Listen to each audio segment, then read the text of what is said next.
වර්තමානයේ සමස්ත ජනතාවම මුහුණ දී ඇති ප්‍රධානතම ගැටලුවක් වන්නේ කොරෝනා වසංගතය. උදේ සිට රාත්‍රී නිදා ගන්නා තෙක් සියලු මාධ්‍ය වලින් අපිට දැකිය හැක්කේ මේ වසංගතය පිළිබඳ විවිධ තොරතුරු. ලෝකයේ විවිධ රටවල් වල ආසාදනයට ලක් වූ පුද්ගලයන් මියගිය පුද්ගලයන් ගැන ගොඩක් තොරතුරු අපිට දැනගන්න හම්බ වෙනවා. එතකොට මේ ලෝක තත්ත්වය සහ ශ්‍රී ලංකාවේ තත්ත්වය පිළිබඳ කිනම් අදහසක් ඔබ තුළ පවතිනවාද? මම හිතන්නේ අද දවස්වල සාකච්ඡා වෙන ප්‍රධාන ප්‍රශ්නයක් මේ ප්‍රශ්නය ඇසීම සම්බන්ධව මම ස්තුතිවන්ත වෙනවා. දැන් මෙතන අපි දකින්නේ ඔබ සඳහන් කළ ආකාරයට අද අප්‍රේල් 24 වෙනිදා මේ වන විට මුළු ලෝකයේම ලක්ෂ 2කට ආසන්න සංඛ්‍යාවක් කොරෝනා වෛරස් නිසා මියමින් පවතිනවා. ඊට අමතරව තව දින කිහිපයක් තුළදී මිලියන 3කට ආසන්න සංඛ්‍යාවක් මේ කොරෝනා වෛරසය ආසාදිත බවට පත් වෙනවා. සමහර මේ අපිට තියෙන නිල වශයෙන් එන තොරතුරු නිල වශයෙන් නොවන තොරතුරු තව විශාල ප්‍රමාණයක් තියෙන්නට පුළුවන්. එතකොට මම හිතන්නේ ඔබට මතක ඇති එක්තරා අවස්ථාවක විශ්ව ජාතික සංවිධානයේ ප්‍රකාශයක් කළා දෙවන ලෝක යුද්ධයෙන් පසුව ඇතිවෙච්ච ප්‍රධානතම ගැටලුව නැත්නම් ලෝකයට දැනෙච්ච ප්‍රශ්නයක් බවට පත් වෙලා තියෙන්නේ මේ කොරෝනා වෛරසයෙන් ඇතිවලා තියෙන තත්ත්වයන් කියලා. ඒක අපිට පේන ප්‍රධාන දෙයක් තමයි මේක අපිට දැනට පේන්නේ කොරෝනා වෛරසයෙන් මිය යන සංඛ්‍යාව වේගයෙන් මේක ව්‍යාප්ත වෙන සංඛ්‍යාව මේ නිසා රට තුල ජාත්‍යන්තර තුල ඇතිවලා තියෙන ගැටලු අපිට නොපෙනෙන තව ප්‍රශ්න ගණනාවක් ඉස්සරහට තියෙනවා. ආර්ථික වශයෙන් නැත්නම් බඩගින්න නිසා මිය යන්න තියෙනට පුළුවන් වෙනත් රෝග වෙනට ටිකට තියෙනවා. ආර්ථික අහේනියන්ට ලක් වෙන්නට තියෙන විශාල ප්‍රශ්න ගණනාවක් අපි ඉස්සරහ තියෙනවා. ඉතින් මේ ප්‍රශ්නය මම හිතනවා අපි මා දකින්න උත්සාහ කරන්නේ අපිට එන්නේ එක්තරා දුරකට මේ එක එක රටවල් වල තොරතුරු අපිට එනවා සංඛ්‍යාව විදිහට. උදාහරණයක් විදිහට ගත්තොත් එහෙම චීනයෙන් පටන් ගත්තට පස්සේ චීනයේ තොරතුරු විශාල ප්‍රමාණයක් අපිට එන්න ගත්තා. චීනයෙන් පස්සේ හොංකොං ප්‍රදේශෙට මේක ව්‍යාප්ත වුණාට පස්සේ ඒ සම්බන්ධ තොරතුරු අපිට එන්න ගත්තා. ඊළඟට ඉන්පසුව ඉතාලිය වගේ රටවල ව්‍යාප්ත වුණාට පස්සේ ඒ තොරතුරුත් අපිට එන්න ගත්තා. ඊළඟ තව ටිකක් කල් යනකොට ඉතාලියෙන් හැපැත්තට ගිහලා ප්‍රංශය ස්පාඤ්ඤය වගේ රටවල ව්‍යාප්ත වුණා, ජර්මනියට ව්‍යාප්ත වුණා, ඕස්ට්‍රේලියාවට ව්‍යාප්ත වුණා. ඊළඟට මෑතකදී මේක ව්‍යාප්ත වෙලා තියෙනවා ඇමරිකාවට. අපිට ඒ තොරතුරු පේනවා. දැන් අලුත්ම තත්ත්වය තමයි ඉන්දියාව, පාකිස්තානය, බංග්ලාදේශය, අප්‍රිකාව වගේ රටවලට මේක ව්‍යාප්ත වෙමින් පවතිනවා. දැන් මේ වගේ තත්ත්වයක් තුළ අපි මේ එක එක රටවල් වල තොරතුරු බලන අතරම අපි තේරුම් ගත යුතු එක දෙයක් තමයි මේ අපි එක එක රටවල් වල සාමාන්‍යයෙන් ගත්තාම මාස 3ක් වගේ කාලයක් තුළදී රෝගය ව්‍යාප්ත වෙලා යම් කිසි තැනකට ස්ථාවර මට්ටමකටපත් වෙලා ඊළඟ ක්‍රමයෙන් රෝගයේ තියෙන බලපෑම අඩු වෙමින් පවතිනවා. ඒක අපි මේ ප්‍රමත ව්‍යාප්තියක ආකාරයෙන් දැක්කොත් එහෙම ඔබට මම පෙන්නන්නම්. ප්‍රමත ව්‍යාප්තියක ආකාරයෙන් දැක්කොත් එහෙම ඒක පේන්නේ එක රටක සුළු සංඛ්‍යාවක් ආසාදනයට ලක් වෙනවා මී යනවා ඊට පස්සේ විශාල සංඛ්‍යාවක් දක්වා වර්ධනය වෙන ක්‍රමයෙන් අඩු වෙනවා. ඊට මේ ප්‍රශ්නය ටිකෙන් ටික අඩු වෙලා යනවා. ඒතර ඒක අපේ එක්තරා විදිහක ප්‍රමත ව්‍යාප්තියක ස්වරූපයක් ගන්න. නමුත් මේක පටන් ගත්තේ චීනයෙන් වුණාට පස්සේ ඊළඟට ක්‍රමක්‍රමයෙන් ලෝකේ පුරා මේක යනකොට රැල්ලක් වගේ යන්නේ. කියන්නේ චීනයෙන් රැල්ලක් ඇති වෙනවා ඊට පස්සේ රැල්ල යනවා හොංකොං ප්‍රදේශයට ඒ රැල්ල යනවා ඊට පස්සේ ජපානයට ඊට පස්සේ ඉතාලියට මේ වගේ එක එක අවස්ථාවල තමයි මේක ආරම්භ වෙලා වෙනස් වෙන්නේ. සමහර වෙලාවට මාස 3 කාලේ රටකින් රටක වෙනස් වෙන්නත් පුළුවන්. දැන් මෙතෙන්දී අපි තේරුම් ගත යුතු වන්නේ මේක ගෝලීය ප්‍රශ්නයක් නිසා. ඒ කියන්නේ අපි මේ අද කතා කරන්නේ මේ ගෝලීකරණ ලක්ෂණ පිළිබඳව අපි ගොඩාක් සාකච්ඡා කර අතීතයේදී අද මම හිතන්නේ ඒක ප්‍රශ්නයක් බවට පත් වෙලා තියෙනවා. ඒතර මේ තත්ත්වය තුළ අපිට පේන දෙයක් තමයි මේ ගෝලීය වසංගතයක් වුණාට පස්සේ මේක රටකින් තව රටකට යෑමේ විශාල ප්‍රවණතාවයක් තියෙනවා. ඒ කියන්නේ අපි ඒ තරමට සම්බන්ධ වෙලා තියෙනවා. ඒ නිසා මේ ගෝලීය තත්ත්වය ගත්තොත් එහෙනම් ගෝලීය තත්ත්වය තුළ පේන්නේ අපි එක එක රටවල් වල ප්‍රමුඛ ව්‍යාප්තියන් තුළ මේක තේරුම් ගන්නවා වගේම සමස්ත ලෝකයේ තත්ත්වය තේරුම් ගන්නට අපි ලෝක තත්ත්වය ප්‍රමුඛ ව්‍යාප්තියකට දැක්කොත් නේ අපිට පේන්නේ මේක ජනවාරියේ ඉඳලා පටන් අරගෙන ක්‍රමක්‍රමයෙන් වර්ධනය වෙලා ඊට පස්සේ මේක නැවත වතාවක් අප්‍රිකානු රටවල් වලට ගිහලා මේක ව්‍යාප්ත වෙලා ක්‍රමක්‍රමයෙන් නැතිවීමට සමහරවිට වසරක් දෙකක් යන්නට පුළුවන්. දැන් ඒක තීරණය වෙන්නේ මේකේ ව්‍යාප්තියේ ස්වරූපයන්. සමහරවිට පළවෙනි රැල්ලකින් පස්සේ දෙවෙනි රැල්ලක් આવොත් මේ කාලේ තවත් වැඩි වෙන්නට පුළුවන්. දැන් සමහර රටවල කතා කරනවා දෙවෙනි රැල්ලකට දෙන්න පුළුවන් ස්වරූපයක් තියෙනවා කියලා. ඉතින් මේ නිසා මම මේ ප්‍රස්තාරය තුළ පෙන්වන්න උත්සාහ කරන්නේ සමස්ත ලෝකයේම ස්වරූපය අපිට පේන්නේ ප්‍රමත ව්‍යාප්තිකරණයක් විදිහට මෙහෙම ගිහලා පහළ යන ස්වරූපයක්. ඒතර අපිට ආරම්භය පෙන්වන්නට පුළුවන් මේ අවුරුද්දේ මුල් භාගයේදී මේකේ අවසානයේ සමහරවල් ලබන වසරේ අවසානයේ දක්වා යන්නත් පුළුවන්. ඒතර මෙහි මැද අවස්ථාව ගත්තොත් එහෙනම් අපිට පේන්න පුළුවන් ජූනි, ජූලි, සැප්තැම්බර්, ඔක්තෝබර් වගේ කාලය වෙන විට ඒතර යම් කිසි මර්ධනකාරී කියන්නේ මේ මර්ධනය කිරීමේ හැකියාව පවතින්නට පුළුවන්. ඒතර අන්නේ தත්ත්වය තුළ තමයි අපි තේරුම් ගත යුත්තේ. මොකද මේ தත්ත්වය පවතින තාක්කල් අපි රට තුළ මේ ප්‍රශ්නය විසඳුවාට, ඒ කියන්නේ රට තුළ පාලනය කරාට පාලනය කිරීම අත්‍යවශ්‍යයි, පාලනය කරගෙන යනවා. හැබැයි අනිකුත් ප්‍රශ්න ගත්තොත් එහෙනම් අපේ නිර්යාතයේ රටවල් වලට යන්න ඕනේ, අපිට ආයාත කරන්නට අවශ්‍ය දේවල් තියෙනවා. ඒතර මේවා සම්පූර්ණයෙන්ම ඊළඟට අපේ සංචාරකයන් යන වෙනවා. ඊට පස්සේ අපේ බඩු ගේන්න නැවියන්නට අවශ්‍යයි, ආසිය යාත්‍රා යන්නට අවශ්‍යයි, මිනිස්සු යහට මෙහාට යන්නට අවශ්‍යයි, අධ්‍යාපන කටයුතු සඳහා මේ රටවල් වලට යන්න අවශ්‍යයි. මේ ටික සිදු වෙන්නේ නැහැ සමස්ත ලෝකයේ මේ ප්‍රශ්නය නවතින තාක්කල්. ඒතර මෙන්න මේ පළල් සන්දර්භය තුළ අපි තේරුම් ගත යුතුයි. මේ පළල් සන්දර්භයට මුහුණ දෙන ආකාරයට තමයි මම හිතන්නේ අපි මේ කටයුත්ත කළ යුත්තේ. ඒ නිසා හැම විටම අපි ලෝක තත්ත්වයේ රටවල් දෙක තුනක තොරතුරු අරගෙන ඇමරිකාවේ වැඩියෙන් සිද්ධ වෙනවා මේ වගේ කියනවට වඩා ලෝකෙම කියන ආකාරය පිළිබඳව අපි අවබෝධ කරගත යුතුයි. ඒක තමයි මම හිතන්නේ අපි ශ්‍රී ලංකාව ලෝක තත්ත්වයට සාපේක්ෂව තේරුම් ගත යුතු ආකාරය. ඔව්. එතකොට දැන් ශ්‍රී ලංකාවේ කොරෝනා වෛරසය මර්ධනය සඳහා විවිධ ක්‍රියාමාර්ග අරන් තියෙනවා. එතකොට මේ ක්‍රියාමාර්ග අනිත් රටවල් වලට සාපේක්ෂව කොහොමද විග්‍රහ කරන්න පුළුවන්? මම හිතනවා අපි ඉස්සෙල්ලාම දේශපාලන ભેදයකින් තොරව ස්තුතිවන්ත වෙන්න ඕනේ. වර්තමාන කියන රජයට, ඉතිරිම රජයේ ආණ්ඩුව නෙමෙයි, රජය තමයි මේක පාලනය කරගෙන යන්නේ, රාජ්‍ය ආයතන මේක පාලනය කරගෙන යන්නේ. ලෝකයේ සෙසු රටවල් වලට සාපේක්ෂව මම හිතන්නේ අපි තාමත් හොඳ තත්ත්වයක ඉන්නවා. ඒක කිසිම දේශපාලන ભેදයකින් තොරව අපි පිළිගත යුතු සත්‍යයක්. මේ සම්බන්ධයෙන් විවිධ ප්‍රකාශන තිබුණුණත් මම හිතන්නේ මධ්‍යස්ථ මතධාරයෙක් විදිහට මම දකින්නේ අපේ අගය කළ යුතු දෙයක්. මම හිතන්නේ අද ඊයේ රාත්‍රියේ රෝස්සේනායක මහත්මිය එක්සත් ජාතික පක්ෂයේ නියෝජනය කළා වුණත් එයත් මේ ප්‍රකාශනය කළා. ඊට අමතරව මම හිතන්නේ විරුද්ධ පක්ෂයේ එක්සත් ජාතික පක්ෂයත් මේ ප්‍රකාශනය වරින් වර කරලා දෙනවා. අපි කරගෙන යන ආකාරය මේ ශ්‍රී ලංකාව ආදර්ශයක් කියලා. ඉතින් ඒ නිසා ඔබ දන්නවා ඕස්ට්‍රේලියාව විසින් කරන ලද පර්යේෂණයකට අනුව අපි 9 වෙනි ස්ථානයේ කොරෝනා පාලනය සම්බන්ධයෙන් ඉන්නවා කියන එකත්. මගේ අදහස නම් සමහර ලාවට ඊට වඩා අපි ඉහළ තත්ත්වයක ඉන්නවා කියලා. මොකද සමහර රටවල් වල මැරිච්ච සංඛ්‍යාව ගත්තට පස්සේ ආසාද සංඛ්‍යාව ගත්තට පස්සේ මම හිතනවා ලංකාවට සාපේක්ෂව වෙනසක් තියෙනවා. අනිත් අපි වැදගත්ම කාරණේ තමයි මේ රටවල් 9 අතරේ අපි තමයි එකම දුප්පත් සහ සංවර්ධනය වීම පවතින රට. අනිත් රටවල් ගත්තොත් එහෙම ජපානය ඊළඟට රටවල් සංඛ්‍යාත නව ශ්‍රීලන්තය, ඕස්ට්‍රේලියාව, ජපානය වගේ රටවල් ගත්තට පස්සේ හොංකොං වගේ රටවල් ගත්තට පස්සේ ඒ එක්ක මධ්‍ය ආදායම් ලබන රටවල් නැත්නම් දියුණු රටවල්. ඒතර අපි මේ දුප්පත් රටක් විදිහට නැත්නම් සංවර්ධනය වීම පවතින රටක් විදිහට අපි ලබාගෙන තියෙන ප්‍රගතිය සහ අපේ කාර්යභාරය මම හිතන්නේ බොහොම ඉදිරියෙන් තියෙනවා. දැන් මෙතෙන්දී මම හිතනවා මම කරුණු කීපයක් සැලකිලිට ගන්නට අවශ්‍යයි. මෙහිදී අපි දකින ප්‍රධාන කාරණයක් තමයි මේ කණ්ඩායමක් ලෙස වැඩ කිරීම. මම හිතනවා අපි බොහෝ රටවල දැකපු දෙයක් තමයි මේ කොරෝනා වෛරසය කියන එක වෛරසයේ තියෙන දරුණුකමත් එක්කම වැදගත්ම දේ තමයි අපි මේ පාලනය කිරීම සඳහා දක්වන උනන්දුව සහ ආකාරය. ඒතර සමහර ලාට හොඳ ආකාරයට මේක පාලනය කිරීමට උත්සාහ කරොත් අපිට මේකෙන් ගොඩීමේ කාලය ගොඩක් අඩුයි. සමහර වෙලාවට ඒකේ වියදම වැඩි වෙන්නත් පුළුවන්. සමහරලාට ඒකෙන් ඇති වෙන අනාගත ප්‍රතිඵල ඊට වඩා දරුණු වෙන්නත් පුළුවන්. සමහරලාට දැන් ඇමරිකාව වගේ රටක් කියන දෙයක් තමයි අපිට කොරෝනා වෛරසයට වඩා අපේ ආර්ථිකය පවත්වාගෙන යන්න ඕනේ. නමුත් අපි ලංකාව වගේ රටක් ගත්තොත් එහෙම ආර්ථිකය පවත්වාගෙන යන්නත් මේ කොරෝනා වෛරසය පාලනය කරගත යුතුයි. ඒතර මේක මම හිතන්නේ සම්බරතාවයකට පත් කිරීම සම්බන්ධයෙන් මෙරට අරගෙන තියෙන ක්‍රියාකාරීකම් පිළිබඳව මම ගොඩක් සතුටු වෙනවා. එකක් තමයි බොහෝ රටවල කණ්ඩායමක් විදිහට වැඩ කරන එක හරි අඩුයි. නමුත් ලංකාවේ මම හිතනවා විශේෂයෙන්ම රාජ්‍ය තන්ත්‍රය රජය කියන එක ඉහළ සිට පහළටම විවිධ ආයතන හමුදාවට ආයත් ගුවන් හමුදාව, පාබල හමුදාව, ඊළඟට නාවික හමුදාව, ඊළඟට පොලිසිය, සිවිල් සේවා බලකායන්, ඊට පස්සේ සෞඛ්‍ය ශාස්ත්‍රය එක කණ්ඩායමක් විදිහට වැඩ කරන එක. දැන් උදාහරණයක් විදිහට ගත්තොත් එහෙම හමුදාව මේ සම්බන්ධයෙන් සාර්ථක මේ වශයෙන් මේකට සම්බන්ධ වෙලා තියෙනවා.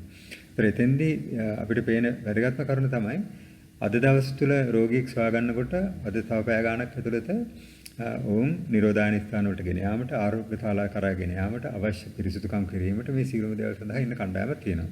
ඊළඟ මේ සීලම තොරතුරු සෞඛ්‍ය අංශය සම්බන්ධ වෙලා ඊට පස්සේ නිරෝධායන කටයුතු කරන්නට ගෙවල් වලට ගිහිල්ලා උපදෙස් දෙන්නට මේ කටයුතු කරනවා. ඊළඟට අනිත් පැත්තෙන් අපි ගත්තොත් එහෙම අනිකුත් සියලුම උපකාර සේවයන් මේ සම්බන්ධයෙන් ලොකු කාර්යභාරයක් කරනවා. ඉතින් මේ නිසා මේ වගේ අවස්ථාවක අපිට අවශ්‍ය වෙන්නේ අන්නේ විදිහට. ඒ කියන්නේ තමන්ගේ තනතුරු එහෙම නැත්නම් තමන්ගේ තියෙන වෘත්තිය මේ වගේ දේවල් පිළිබඳව සලකන්නේ නැතුව අපි වෛද්‍යවරයෙක් වගේම සලකන්න ඕනේ සමානෙක් විදිහට පහළ මට්ටමේ ඉන්න සේවකයෙක්. මම හිතන්නේ ඒක අපේ මේ කාර්ය තුල අපි දකිනවා. වුන් එකිනෙකාට ඇඟිලි දෙක කරන්නේ නැතුව කෙනෙක් වගේ මුළු කණ්ඩායම වැඩ කිරීම මම හිතනවා මේ වෛරසය මර්ධනය කිරීම සඳහා ප්‍රබල සාධකයක් විදිහට මම දකිනවා. ඊළඟට අනිත් කරුණ මම දකිනවා මේ කැපවීම. මම හිතනවා මේ කැපවීම ලේසි පහසු කැපවීමක් නෙමෙයි. ඒ කැපවීම ඉහළ සිට පහළටම අපි දකිනවා. ඒ කියන්නේ අපි ග්‍රාමසේවක මහත්මයාගේ සිට ඊළඟට සෞඛ්‍ය අධ්‍යක්ෂකවරයාගේ සිට ඊළඟට හමුදාපතිවරයාගේ සිට ඒ දක්වන කැපකිරීම මම හිතන වෙනත් රටක අපි දකින්නේ නැහැ. මේ කැපකිරීම කරන්නේ වුන් බැටු පිට හෝ වෙනත් වරප්‍රසාදයක් සඳහා නෙමෙයි. මේ රට පිළිබඳ තියෙන හැඟීමකින් ජනතාව පිළිබඳ තියෙන හැඟීමකින්. ඒතර ඒ කැපකිරීම මම හිතනවා අත් වශයෙන්ම වැටුපක් වැඩි කරයි කියලා කැපකිරීම වර්ධනය කරන්නට බෑ. ඉතින් සමහර වෙලාවට දිවාරය නොබලා මොවුන් කරන කැපකිරීම මම හිතනවා අපිට වැදගත්ම දෙයක් මේ කොරෝනා ශ්‍රී ලංකාව තුළ කොරෝනා මර්ධනය සම්බන්ධයෙන්. ඊළඟට මේ අපි සාමාන්‍යයෙන් ඉස්සර දැක්කේ රාජ්‍යතන්ත්‍රයේ දුර්වලයි කියලා. ඒ කියන්නේ ලෙතාජික් කියලා, කම්මැලි කියලා. හැබැයි මේ අවස්ථාව වෙනකොට අපිට පේනවා රාජ්‍යතන්ත්‍රයට කොයිතරම් දෙයක් කරන්න පුළුවන් ද අවශ්‍යතාවය තියෙනවා නම් කියලා. ඒ නිසා අපි ඒ විදිහට අපු රාජ්‍යතන්ත්‍රය අද ඉතාමත් ශක්තිමත් වෙලා තියෙනවා. උදාහරණයක් විදිහට ගත්තොත් එහෙම දැන් කොරෝනා වෛරසයත් එක්ක එන වෙනත් ප්‍රශ්න, ආහාර බෙදා දීම, ඊළඟට එළවලු බෙදා දීම, ඒ වගේ විවිධ දේවල් වලදී නැත්නම් වහඬ වැඩි මිලකට විකිණීම. මේ වගේ සෑම කාර්යයකදී මේ එක් අංශයන් සම්බන්ධ වෙලා ඒව පාලනය කිරීම විශාල උත්සාහයක් දරනවා. ඒ නිසා මම හිතනවා ලංකාවේ පසුගිය ඉතිහාසය තුළ රාජ්‍යතන්ත්‍රය ඉතාමත්ම උපරිම මට්ටමින් දායක වෙලා ක්‍රියා කරන අවස්ථාවක් විදිහට මම මේක දකිනවා. ඒතර ඒක තවත් දෙයක්. ඊළඟට අනිත් එක තමයි තීන්දුව తీරන ගැනීමේ ක්‍රියාදාමය. මම හිතනවා මේ අවස්ථාව වෙන විට මම කියන්නේ නැහැ මේ අපිට ප්‍රජාතන්ත්‍රවාදී අවශ්‍ය නැහැ කියලා. නමුත් ප්‍රජාතන්ත්‍රවාදී අපි ගරු කරන්න ඕනේ, ප්‍රජාතන්ත්‍රවාදී ආරක්ෂා කරන්න ඕනේ අවස්ථාවල් තියෙනවා. නමුත් සමහරවිට ප්‍රජාතන්ත්‍රවාදී විදිහට තීන්දුව తీරන ගත්තාම ඇමරිකාව වගේ තත්ත්වයකටපත් වෙන්නත් පුළුවන්. නමුත් ලංකාවේ මේ අවස්ථාවේදී මේ සියලුම සාකච්ඡා කරලා තීන්දුව తీරන ගැනීමේදී මම හිතන නොසෙල්වි නොබියව යම් තීන්දුව తీරන ගන්නවා. ඉතින් මම හිතන්නේ මේ තීන්දුව తీරන ගැනීමේ හැකියාව සහ ඒ කියන්නේ තීන්දුව తీරන ගන්න ආකාරය, ඒ කියන්නේ තීන්දුව తీරන ගන්න හිතුවක්කාර විදිහට නෙමෙයි. ඒ සියලුම අංශයන් කටයුතු කරලා හැබැයි ගන්න තීරණය ඉදිරියට ගෙන යාම සම්බන්ධයෙන් මම හිතනවා මේ කණ්ඩායමට විශාල කාර්යභාරයක් තියෙනවා, විශාල කාර්යයක් කරගෙන යනවා. ඊළඟට අනිත් එක තමයි අපි දකින මේ නොනැමෙන නායකත්වයකුත් මේ තුල තියෙනවා. ඒ කියන්නේ රටක් තුල මම හිතන්නේ මේ අවස්ථාවේනටත් විවිධ ගැටලු ආවා. දැන් උදාහරණයක් විදිහට ගත්තොත් එහෙම මිය ගිය අය කොහොමද ආදාහනය කරන්නේ, පුච්චනවද නැද්ද, වල දානවද නැද්ද කියලා ප්‍රශ්න ආවා. ඊළඟට විවිධ ආකාරයේ මම හිතන්නේ මේක ජාතිවාදී ස්වරූපයන් ගන්නට ගත්තා. විවිධ ගැටලු ආවා. හැබැයි හැම ගැටලුවකදී මම හිතනවා මේ කොරෝනා වෛරසය මර්ධනය කරනවායි කියන අදහස තුල නොබියව තීන්දුව తీරන ගැනීමේ හැකියාවකුත් මම හිතනවා නොනැමෙන නායකත්වයකුත් මම ඉතාමත්ම දකිනවා. ඒතර මේක මම හිතන්නේ ඉතාමත් වැදගත්. ප්‍රධාන නායකයා විදිහට මම හිතන්නේ රාජ්‍ය නායකයා විදිහට ජනාධිපතිතුමාත් ඊළඟට එක එක අංශයන් තුල නායකයෝ ගත්තා. තියෙන සෞඛ්‍ය ශාස්ත්‍රය ඊට පස්සේ මේ කොරෝනා මර්ධන ව්‍යාපාරය තුල ඉන්න හමුදාපති ඇතුළේ මේ සියලු දෙනාගේ මම හිතන්නේ කාර්යභාරය නොපිළා ඉටු කරනවා. ඒ නායකත්වය අරගෙන තියෙනවා. ඊළඟට අනිත් එක තරහ විදිහක මම හිතනවා විරුද්ධ පක්ෂයේ සහයෝගයත් මේ අවස්ථාවේදී වැදගත් වෙනවා. යම් කණ්ඩායමෙන් තැන ගිහිලා විවිධ දේවල් කිව්වට පාර්ලිමේන්තු මැතිවරණයක් එපයි කියලා කිව්වට නමුත් මම හිතනවා එක්තරා ආකාරයකට එක්සත් ජාතික පක්ෂය සහ ඔවුන්ගේ නියෝජිතයන් මේ සම්බන්ධයෙන් ධනාත්මක විදිහට ප්‍රතික්‍රියා දැක්වීම ඉතාමත් වැදගත්. මම හිතන්නේ අද දවස් තුල කතානායකවරයා පවා කරපු ප්‍රකාශන මම හිතන්නේ ඉතාමත් වැදගත් වෙනවා. ඊළඟට රනිල් වික්‍රමසිංහ මහත්මයා කරපු ප්‍රකාශනත් වැදගත් වෙනවා. ඊයේ වෙන විට රෝස් සේනානායක මැතිතුමියත් ප්‍රකාශයක් කළා මම හිතන්නේ ලංකාවේ විදිහට සාර්ථක මේ මර්ධනය කරන රටක් ඇය දැක්කේ නැහැ කියලා. ඒතර මේ විදිහට එන එක මම හිතනවා වැදගත්. මොකද එහෙම නැත්නම් විරුද්ධ පක්ෂයේ තැනෙත් ගිහලා කකුලෙන් අදින්න ගත්තා නම් එහෙම වෙන්නේ මේ කාර්යය සාර්ථකව කරගන්න බැරි වෙනවා. ඒතර මේ ජනතා මේ ක්‍රියාත්මක වෙන කණ්ඩායම තුළ මේ යම් එක්තරා විදිහක කාලකිරීම සාගත තත්ත්වයන් ඇති වෙන්න පුළුවන්. ඒක මම හිතනවා මේ මර්ධනය කරේ බලපාන්නට පුළුවන් කියලා මට හිතෙනවා. ඊළඟට ජනතාවගේ කාර්යයත් යම්කිසි ප්‍රමාණයකට මම හිතන්නේ 80%ක් වගේ ජනතාව තමගේ කාර්ය ඉෂ්ට කරනවා. ඉතින් මේ සමස්තය විදිහට ගත්තට පස්සේ මට තේරෙනවා ලංකාවේ තියෙන ස්වරූපය වෙනත් රටවල් වලට වඩා වෙනස්. අපි ඒකේ තවත් කීපයක් ගමු. දැන් අපි ලංකාවේ ප්‍රවණතාවයෙන් ගත්තට පස්සේ ලංකාවේ ප්‍රවණතාවය මම ඉතල සඳහන් කළා වගේ ගොඩක් වෙනස්. ලංකාවේ ප්‍රවණතාවය තියෙන්නේ මේ කණ්ඩායමක් විදිහට වැඩ කරන නිසා මේක අපි අර තල්ලු කරගෙන යනවා නවතිනවා. ඊට පස්සේ ආයෙ පොඩ්ඩක් ජනතාවගේ සහයෝගය නොලැබෙනකොට වැඩිවීමක් වෙනවා. ඉතින් මෙන්න මේ වගේ තත්ත්වයක් තමයි මම දකින්නේ. ඒ නිසා මේ ලෝක ප්‍රවණතාවයට වඩා වෙන්නේ නැත්නම් රටවල් වල ගන්න ප්‍රවණතාවයට වඩා අපි තාමත් කොයි දිශාවට යනවද කියලා අපිට තේරුම් ගන්නට අමාරුයි. නමුත් මම හිතනවා අපි එක්තරා දුරකට අර දී යට තියෙන බෝලයක් අල්ලගෙන ඉන්න වගේ මේක අල්ලගෙන ඉන්නවා. මේක යම්කිසි කාලයක් තුළ අල්ලගෙන හිටියට පස්සේ අපිට පුළුවන්කම තිබුණොත් ඒක නතර කරන්නට මම හිතනවා අපිට සාර්ථක ප්‍රතිඵල ගන්නට පුළුවන් කියලා මම හිතනවා. ඉතින් මේ නිසා මට හිතෙන හැටියට අපි හොඳ තැනක ඉන්නවා. ඒ කියන්නේ ඒ නිසාම තමයි අර ඕස්ට්‍රේලියාව විසින් කරන ලද සමීක්ෂණයෙන් පෙන්වා දෙලා තියෙන ලංකාව 9 වෙනි ස්ථානයට මේ කොරෝනා මර්ධනය සම්බන්ධයෙන් ඉන්නවා කියලා. ඒක අපි එක්තරා විදිහක සතුටු විය යුතු කාරණයක්. දෙවෙනි කරුණ විදිහට මම දකින්නේ ඒක සතුටු වෙනවත් වගේම මේ රටවල් අපිට උඩින් ඉන්න රටවල් අටම ගත්තට පස්සේ මේ සීලුම රටවල් පොහොසත් රටවල් අපිට සාපේක්ෂව ගොඩක් ඉහළ ආදායම් උපයන රටවල්. ඒතර ඒ රටවල් වල අපිට වඩා තාක්ෂණය දියුණුයි, ඊළඟට අපිට වඩා මුදල් තියෙනවා, අපිට වඩා ආරෝග්‍යශාලා දියුණුයි. මේ තත්ත්වයක් යටතේ උන් අපිට වඩා ඉස්සරහට ගියාට අපි මම හිතන්නේ දුප්පත් රටක් විදිහට මම හිතන සංවර්ධනය වෙන රටක් විදිහට ගත්තට පස්සේ මම හිතනවා අපි ගොඩාක් ඉදිරියෙන් ඉන්නවා. ඉතින් එතෙන්දී සමහර වෙලාවට අපි නැවත බැලුවොත් එහෙනම් මේ තොරතුරු අරගෙන අපි 9 වෙනි ස්ථානයට වඩා හෙලින්න ඕනේ කියලා මම නම් දකින්නේ. අයි කෙසේ වෙතත් මම හිතනවා ඒකෙන් පෙනී යන දෙයක් තමයි මේ සංවර්ධනය වෙන රටක් විදිහට අපි ඒ තැනටපත් වෙලා තියෙන්නේ. අපි තවදුරටත් මේක පාලනය කරගෙන යන ආකාරය නැත්නම් අපි කොතෙක් දුරට සාර්ථකව මේක කරන්නට පුළුවන් වුණාද කියන දේ මත තමයි මම හිතන්නේ මේ තත්ත්වයටපත් වෙලා තියෙන්නේ. ඒ නිසා අපි එක්තරා දුරකට සාපේක්ෂව බලන විට සතුරු වෙන්නට අවශ්‍යයි. මොකද කිසිම රටක මම දකින හැටියට මේ වගේ ආකාරයට දුප්පත් මිනිස්සු ලක්ෂ 60කට අපි අදහස් කරන්නේ වුන් දුප්පත්ම කියලා. නමුත් ලක්ෂ 60කට රුපියල් 5000 ගාණ දෙන්නට රජු උත්සාහ කරලා තියෙනවා. ඒතර මේක පොඩි සංඛ්‍යාවක් නෙමෙයි. ඊට අමතරව මේ නිරෝධායන මධ්‍යස්ථාන වලට ගිහිල්ලා දහස් ගාණක් නිරෝධායන මධ්‍යස්ථාන වල තියාගෙන කෑම් බීම අඳුම් කළඳුම් සියලුම දේවල් දීගෙන ඔවුන් ආරක්ෂා කරනවා. ඊළඟට මේ අතර තියෙන සියලුම ප්‍රශ්න විසඳා ගැනීම සඳහා ආර්ථික ප්‍රශ්න මේවට යම් විසඳුම් හොයන්නට උත්සාහ කරනවා. ඉතින් මේ තත්ත්වය තුළ මම හිතනවා මේ වගේ කියන්නේ ජනතාවක් විදිහට අපේ ජනතාව සතුටු වෙන්නට අවශ්‍යයි. රජයක් අපි බලා ගන්න ආකාරය පිළිබඳව. ඉතින් ඒ තත්ත්වයන් තුළ සාපේක්ෂව අපි සතුටුදායක ස්ථානයක ඉන්නවා. එතකොට ඔබ ශ්‍රී ලංකාව විසින් ගන්නා ලද බොහෝ ධනාත්මක ක්‍රියාමාර්ග ගැන සඳහන් කරා. එතකොට ඒවා තව ශක්තිමත් කරගන්න ගන්න පුළුවන් ක්‍රියාමාර්ග. ඔව්. ඇත්තට මම හිතනවා අපි ප්‍රායෝගික වෙන්නේ ධනාත්මක දේවල් අගය කරන ගමන්ම යම් යම් ඍණාත්මකව හෝ නැත්නම් ශක්තිමත් කරගත යුතු අභියෝගාත්මක දේවල් මොනවද කියලා තේරුම් ගන්න එක. මම හිතනවා අපේ බොහෝ දුරකට නැත්නම් 99%ක්ම මේක වැළැක්වීමේ කටයුතු ඉතාමත්ම සාර්ථකව සිද්ධ වෙනවා. අපි උදාහරණයක් විදිහට ගත්තොත් එහෙම මහජන සෞඛ්‍ය නිලධාරීන් ඒ වගේ කණ්ඩායම ඊළඟට හමුදාව මේවා සොයා ගැනීමට දක්වන උනන්දුව මේ සියලුම දේවල් ගත්තට පස්සේ මම හිතනවා බොහොම වේගයෙන් සහ බොහොම දක්ෂ විදිහට කාර්ය කරගෙන යනවා. හැබැයි අනිත් පැත්තෙන් ගත්තට පස්සේ මම හිතන්නේ මේක කිහිප දෙනෙක්ම විශේෂයෙන්ම වෛද්‍ය සංගමේ පව මේක අවධානයට ලක් කරා අපි මේ ටෙස්ට් කිරීමේ යම්කිසි වේගයේ අඩුවක් පේනවා කියලා මට දකින්නට හම්බ වෙනවා. මොකද අපි ගත්තොත් එහෙම අපි මේ ඔබ දන්නවා මේක අවස්ථා කීපයක් පිළිබඳව ලෝක සෞඛ්‍ය සංවිධානය පෙන්වා දීලා තියෙනවා. අපි දැනට ඉන්නේ ආකාරය අනුව ඒ කියන්නේ පවුලකට නැත්නම් පවුලේ සමාජිකයෙකුට යනවා මිසක් අර කමියුනිටි ස්ප්‍රෙඩ් නැත්නම් ප්‍රජාවකින් මේක සම්ප්‍රේෂණය වෙන අවස්ථාවේ අපි ඉන්නේ. ඒතර අපි ඒ අවස්ථාව ගැන හිතනකොට මට පේන්නේ දැන් අපි දෛනිකව කරන පරීක්ෂණ මට්ටම මීට වඩා වැඩි කිරීමේ අවශ්‍යතාවයක් පේනවා. මොකද අපි උදාහරණයක් විදිහට ගත්තොත් එහෙම ඇමරිකාව මේ වන විට මිලියන් 4කට එහා පැත්තේ ප්‍රමාණයක් ටෙස්ට් කරලා තිනවා මේ නැත්නම් පරීක්ෂණ පවත්වලා තියෙනවා. නමුත් අපිට තාමත් අපි 10000ට අඩු සංඛ්‍යාවක් තමයි මේවා කරගෙන යන්න කියන එක තමයි මගේ අදහස. ඒතර මේවා කරගෙන යාමින් තමයි අපිට පුළුවන් වෙන්නේ මේ කමියුනිටි නැත්නම් ප්‍රජාව දක්වා ව්‍යාප්ත වෙලා තියෙනවද කියන එක කියන්නට. ඉතින් මේක තමයි දිගින් දිගටම වෛද්‍ය සංගමයත් ප්‍රකාශ කරන්න උත්සාහ කරේ. මේක අපි ප්‍රජාව දක්වා වර්ධනය වුණොත් එහෙම අපිට පාලනය කරගන්නට බැරි වෙනවා.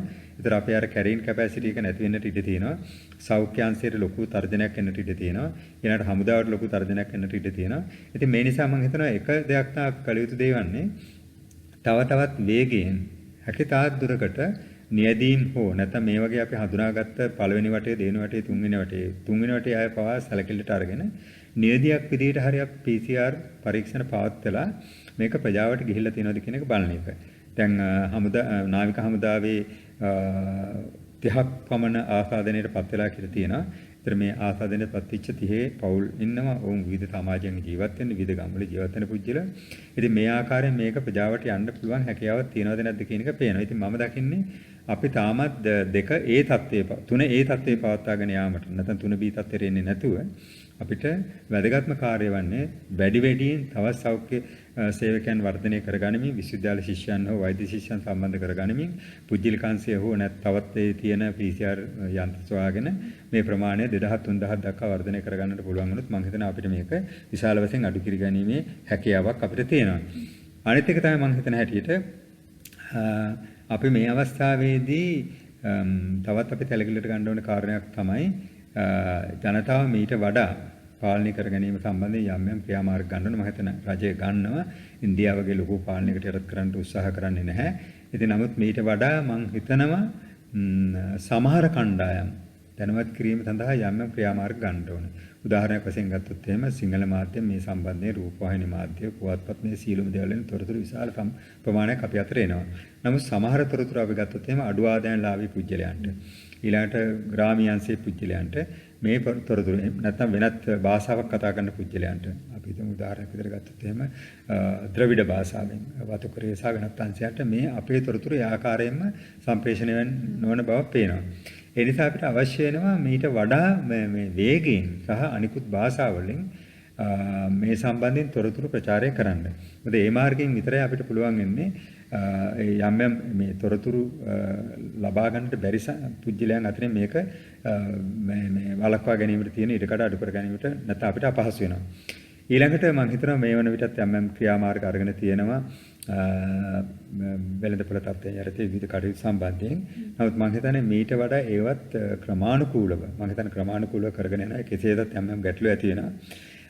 ඒදී වැදගත්ම කාර්ය විදිහට මම දකින්නේ මේ වරින් වර රෝගීන් ගිහිල්ලා ආරෝග්‍ය ශාලාවට ගිහිල්ලා වෛද්‍ය මණ්ඩලයට නැත්නම් වෛද්‍ය සේවා සපයන අයට ඇතිවන ගැටලු නැති කර ගැනීම සඳහා ඕනෑම රෝගියෙක් ආරෝග්‍ය ශාලාවට ගෙනෙන අවස්ථාවේදී බාහිරාංශයට හෝ අභ්‍යන්තරාංශයට නැත්නම් රෝගීත් ආරෝග්‍ය ශාලාවට ඇතුල් වන විටම සෑම රෝගියෙක්ම පිළිබඳව තොරතුරු අරගෙන ඔහුට මේ රෝගය ආසාදනය වෙලා තියෙනවද නැද්ද කියන එක බලන් සැක කරන්න පුළුවන් මට්ටමේ නැත්නම් ආරක්ෂිත ඇඳුම් සහිතව වෙනම කුටියක් තියෙන්නට පුළුවන් නම් සෑම කුඩා සිට ඉහළ ආරෝග්‍ය ශාලාවකම මම හිතනවා වෛද්‍ය කණ්ඩායම ආරක්ෂා කර ගැනීම හැකියාවක් තියෙනවා. මම හිතන සමහර ආරෝග්‍ය ශාලා වහන්න සිදුුනේ නිසා නිරෝධායනයට ලක් කරන්න සිදුුනේ ඒ නිසා. මීට අමතරව තවත් මම හිතනවා අපි එච්චර සැලකිල්ලට නොදක්වන කරුණක් තියෙනවා. මේ සම්බන්ධයෙන් අර මම කියන්නේ විශාල කැපකිරීමකින් යුක්තව සෞඛ්‍යාංශය, හමුදාව, පොලිසිය මේකට සම්බන්ධ වෙලා තියෙනවා. මේ කාර්යය ඔබට හිතා ගන්නට පුළුවන් උදේ සිට සවස් වෙනකම් අර කාකි කෝට් ඇඳගෙන ඔළුවට තොප්පි දාගෙන ඊළඟට මුහුණ අසාගෙන මේ වගේ ඉන්න කාර්යය පහසු කාර්යයක් නෙවෙයි අවුවේ. මේ නිසා යම් යම් අවස්ථාවලදී ඔවුන් ඒ කණ්ඩායමත් එක්ක ගැටෙනකොට ඔවුන් ආසාදනයේ ලක්වීමේ ඉහළ හැකියාවක් තියෙනවා. මම හිතන්නේ ඉහළම වල්නරබල් ගෲප් එකක් විදිහට තමයි මම දකින්නේ. ඒ නිසා වරින් වර මේ කණ්ඩායම මේ සම්බන්ධ වෙන කණ්ඩායම් වල සාම්පලයක් අරගෙන නේදියක් අරගෙන ඔවුන්ට මේ ආසාදනය වෙලා තියෙනවද කියලා වරින් වර බලන එක අපිට හමුදාව සෞඛ්‍ය ශාස්ත්‍රය මේ සියලු අය ආරක්ෂා කර ගැනීම සඳහා වැදගත් වෙන විදිහක් විදිහට මම දකිනවා. ඉතින් මෙන්න මේ විදිහට යම් යම් දේවල් අපිට ශක්තිමත් කරොත් මේ ප්‍රයත්නයක් විදිහට නැත්නම් අපි කණ්ඩායමක් විදිහට කරගෙන යන කාර්යය බොහොම සාර්ථකව කරගෙන යාමේ හැකියාවක් තියෙනවා කියලා තමයි මම හිතන්නේ. මම හිතනවා මේ මට මෙහෙම අවස්ථාවක් දීම ගැන ඔබට ස්තුතිවන්ත වෙනවා. බොහොම ස්තුතියි.